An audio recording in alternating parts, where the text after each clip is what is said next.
So back at the skate park again. Today we're working on 3 easy tricks and 1 hard one. But the interesting thing about this is the 1 hard one is a trick I don't ever do. In fact, I've never done. So we're going to learn this thing together. And you can also see I'm putting on some different knee pads than what I was wearing before. Basically took these from my son. He left them at my house. And my old ones were sliding off my knee. And these seem to stay on. So I'm going to use them for now. And we'll see how that goes. Hopefully I don't need them. But just in case. Got this milestone birthday coming up again. I'm going to do a birthday video at 57 tricks of 57, so I got to stay in shape for that, and I've already got a bunch of injuries I'm dealing with, so I'm going to be skating with pads a little bit just to make sure that I can keep it together.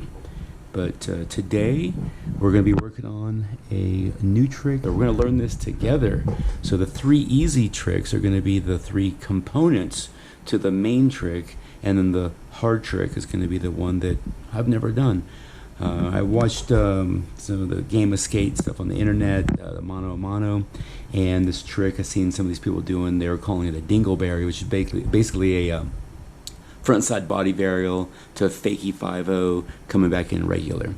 And I guess we'll just call it dingleberry for now. But that's what we're going to be learning today, and let's see if we can do it. All right, hang in.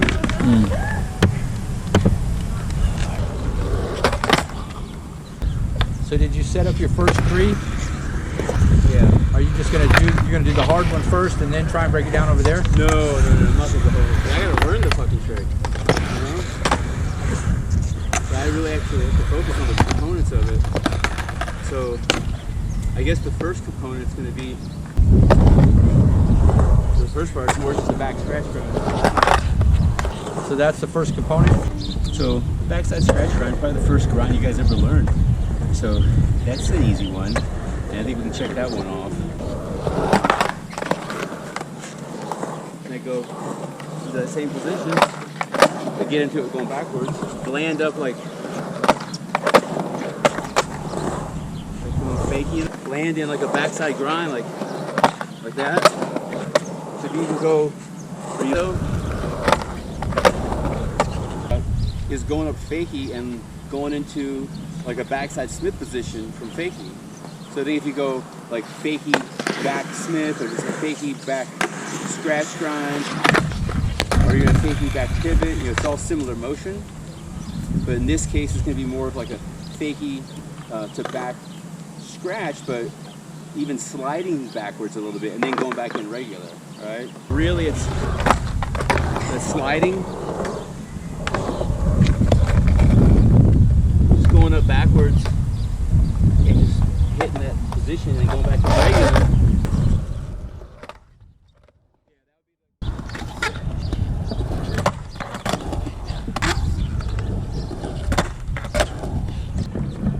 But as you're going up, you do a frontside body varial. So you're going to spin your body but keep the board going straight, and then land your feet back on in this position, which is basically you now going fakie back axle, which is that 3rd trick. So we can do that, and we'll do it. So here's we gotta work on to be able to jump on the board and turn and land like that, right? And it's been a long freaking time. You notice I'm old. You look at my videos, I don't do a bunch of flip tricks and body varials and that kind of junk. So this will be a little challenging, but like I said, we're going to learn this together. So what I'm going to do, I'm going to go into the 6-foot bowl and practice doing some little body varial hops on the wall, just going back and forth and getting used to like turning my body in the air and landing on the board. One of the things you want to do, obviously, when you're jumping off your board like that, so that it doesn't pop up in a weird way, is try and move your feet a little bit closer to the bolts, so that when you jump, your board stays relatively stable, as opposed to jumping off your tail where it might pop up or go off in some odd direction. And yeah, so we'll do a few of these over here. And we're gonna work on that little hop, but on transition.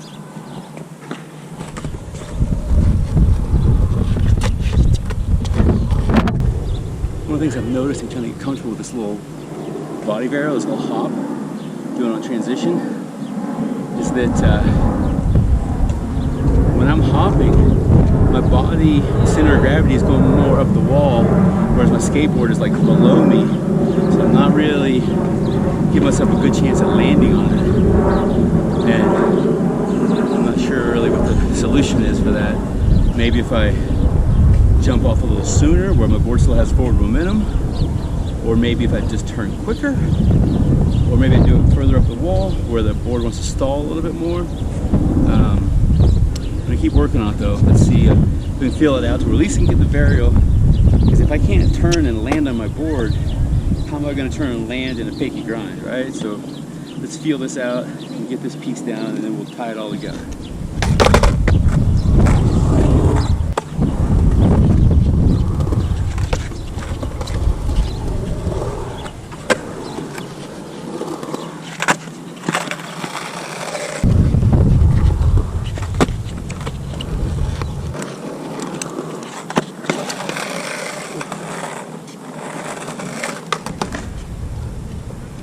Kind of landed almost straight-legged on that one, and you know you don't want to be too tall in the saddle.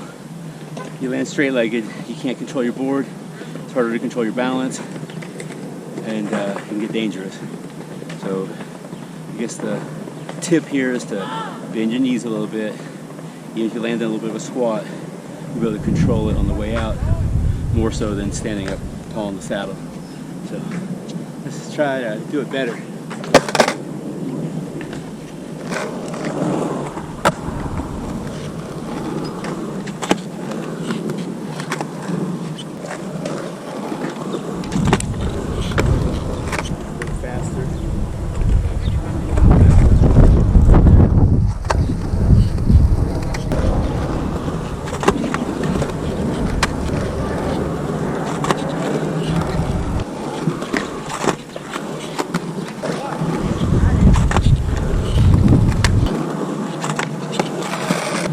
One thing you might notice, I'm trying to go into it more of a carve angle, because I know that's what I got to do to get up into that fakie back grind, fakie back 5-0, because I got to kind of carve into it a little bit. So I'm going to go up a little bit front side, do the body varial, land fakie, and come back regular.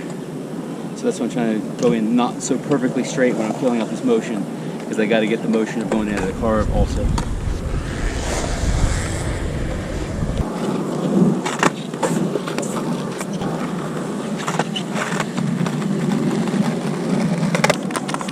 Sure you guys see this, and I'm definitely making a mistake here where I'm landing with my feet too close together, so it's hard for me to maintain my balance coming out of it. I've got to land with my feet a little bit further out, closer to the bolts. Even if it's on the nose and the tail, as long as it's balanced, it'd be better than landing with them in the center of the board where it's harder to maintain control.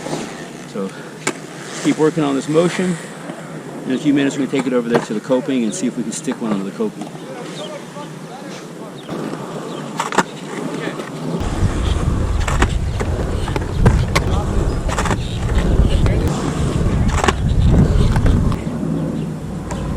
Well, it's getting closer. I sprained my knee last weekend. So it's getting pretty strained doing all this jumping around. Even just standing on like this transition or jumping off and landing on transition. It's really starting to hurt that knee. So I think I'm gonna go take it over to the coping, see if I can actually stick one of these. Let's make it happen.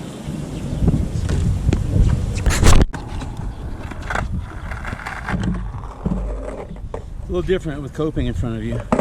It's a little psychological. So it's a different kind of commitment.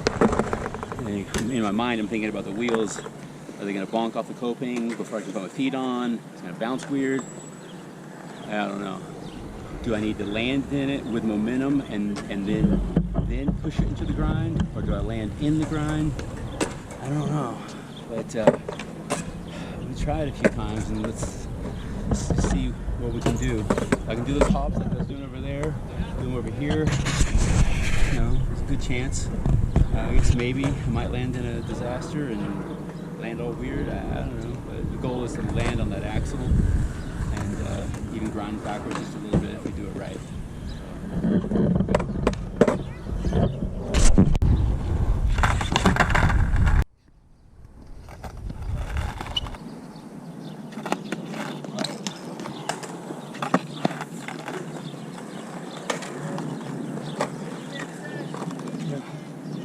I'm running the same problem I was running into when I first was learning the little hops, the little body varials over there. And that's, I'm letting the board go down underneath me while the body's up above it, so I'm only catching with one foot. And I gotta try to remember to give that little scoot as I jump off so that the board kind of shoots up into position where I can land on it. And you know, I've never done this, so needless to say, it's a little sketchy. Plus my knee is throbbing. I sprained it last week and it doesn't make it any easier. I guess we all got excuses, right? But, let's overcome. Let's land a couple of these and check that box together.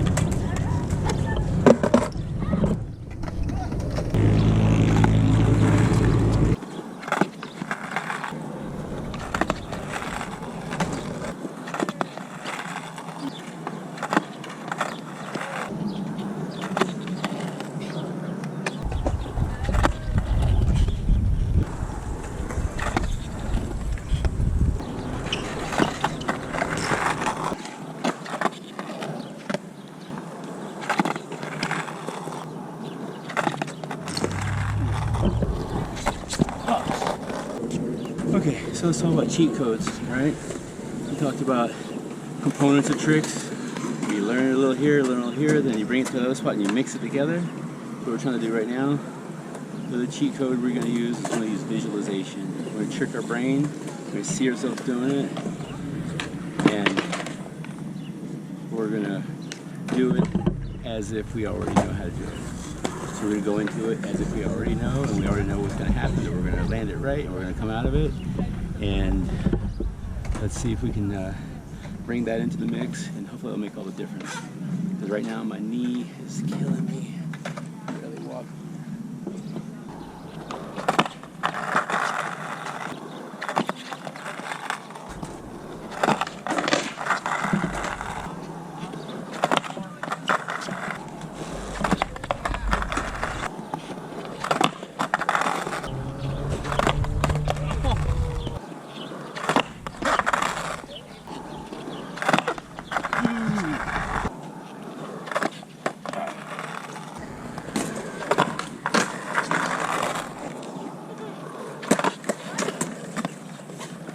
Alright, so we're going to take it with another level, another cheat code. So we talked about feeling it out, putting it together. So we talked about visualization, approaching a trick as if, like see that you're already doing it, and in your mind, turn all your fear off for 1 second and just do it. And now we're going to use another cheat code, and that's where you harness some animal instinct. And so maybe you channel some type of animalistic behavior and approach it that way. So in this case, we're going to approach it like we're a cat, like a tiger, maybe we're pouncing on something, and we're just going to jump on that trick, and then we're going to ride away from it. Let's see if we can bring it to that level, and let's just get this done already, because my knee hurts. Did you put your bone? Oh, there's a cat right there. Him? Yeah. Here we go. We're going to channel some cat energy right here. Watch this.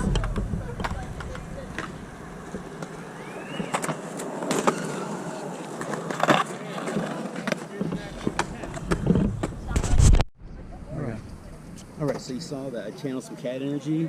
There's a cat over there, inspired me. So I went for it, I did it. I did a small, really ugly one. But I did it. Now let's see if we can make it a little cleaner, a little crispier, maybe slide a little smoother, land with the feet a little bit better, and let's make it count.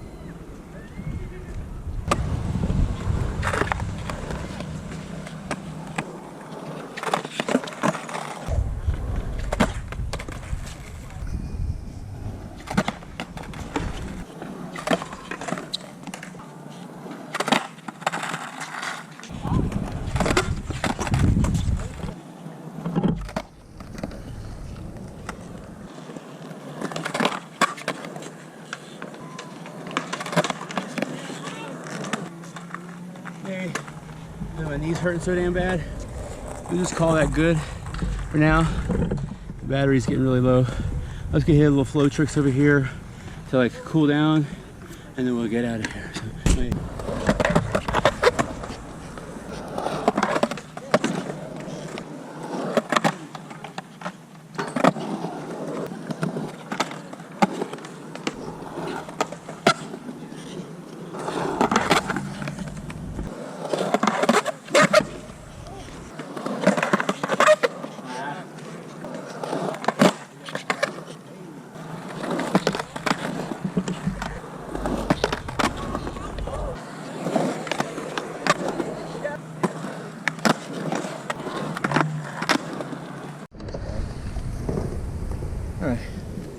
So it started getting dark.